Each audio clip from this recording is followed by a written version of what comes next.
member of the Energy and Water Development Subcommittee, my good friend, Senator Patty Murray. Thank you very much, Senator Kennedy. Looking forward to working with you on this. Same again. here.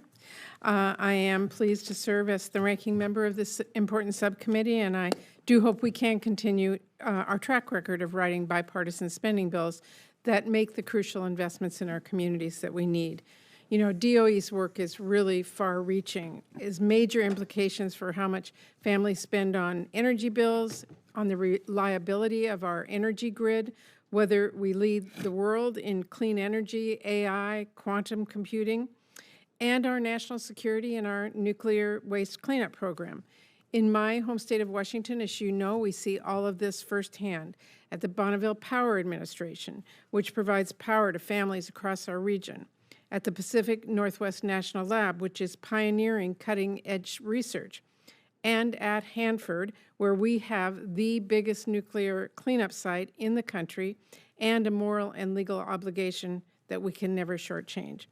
So we must give the programs DOE manages their due in terms of funding and in terms of oversight necessary to make sure that funding actually gets to our communities. But I believe those goals are in jeopardy because of some of your actions over the last few months, like a truly sweeping funding freeze, unprecedented contract cancellations, mass staffing reductions, and uncertainty that is hurting communities across our country. Now, Secretary Wright, my colleagues and I have been pressing you for information on staffing, on funds signed into law you are holding up or straight up canceling, and more. And I've only received 2 responses so far, both of them yesterday, clearly to get ahead of today's hearing. And response, I have to say, is being charitable because you didn't really provide any answers in those. Last week, you told the House you have ignored basic inquiries from lawmakers because you are too busy. And you mentioned you don't want to spend time on false premises. So I thought we could save some time today by debunking a few of those false premises. It is false for you to say less than 1,000 people have left since you took over. We know over 3,500 DOE employees have taken the so-called buyout that you offered, and we know you fired 500 more. It is false for you to say no contracts have been canceled when you have plainly canceled electric vehicle and low-income energy assistance grants in Colorado, one example. And it is false for you to say there are no unpaid invoices when we have heard from organizations still waiting on payments, including hydrogen hubs, which have unpaid invoices. Now, in addition to ignoring requests from Congress, your FY25 spend plan, required by law, is completely inadequate.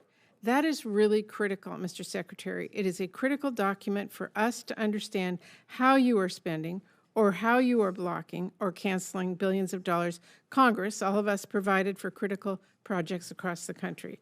I've heard you say you are merely conducting a review, as if that somehow makes it okay. Call it whatever you want. The bottom line is the money is not moving.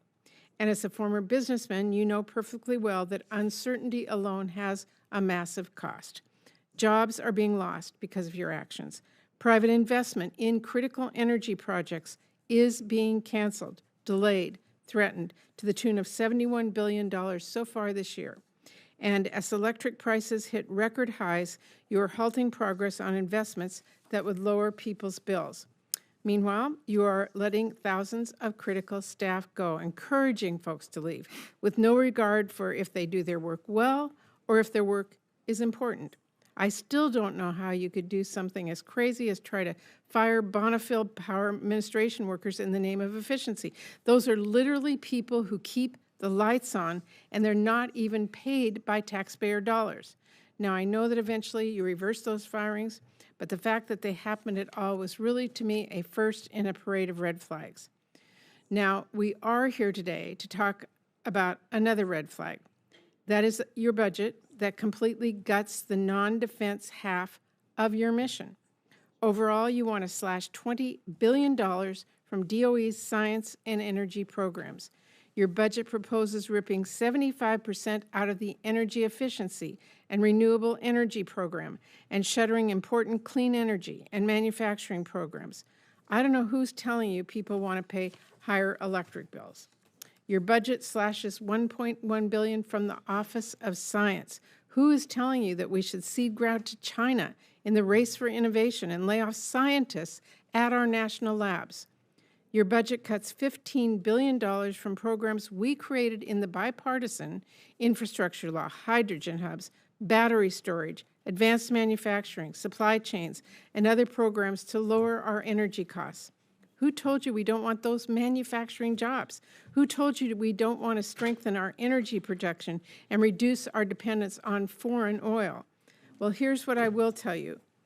If we were to follow through with this disastrous budget, the only energy that we would save is from the lights that go out at factories across the country. Those lights are going to go off as China swoops in to take the lead in the technologies that will define the 21st century. I don't see any efficiency in this budget, but I do see a heavy cost. And that's the cost you're going to pass on to our constituents in the form of higher electric bills, gas bills, and more power outages. Not to mention the cost when manufacturing moves elsewhere, and we have to pay Trump's absurd tariffs for technology we could and should be making right here. Or to the cost to our country, discoveries we could be making here, jobs we could be creating right here, goods we could be making here and selling across the world. Instead, it feels like you want to gift wrap the future and hand it to China. Your budget also, by the way, flat funds the Hanford cleanup. That has serious repercussions. They recently finalized milestones they have to meet on the high-level waste mission.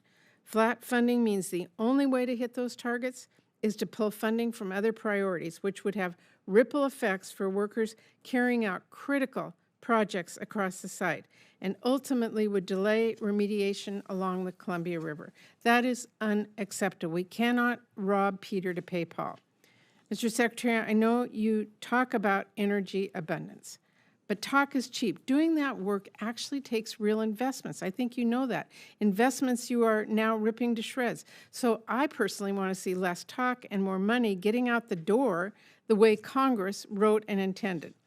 You know, there is common ground in this space. I know we found it before. The very last bill Chair Kennedy and I wrote together passed out of this committee unanimously. And I want to see us do it again because this is genuinely important work. Now, before I conclude, I would be remiss if I did not address the outrageously corrupt news we got last week on the Army Corps work plan.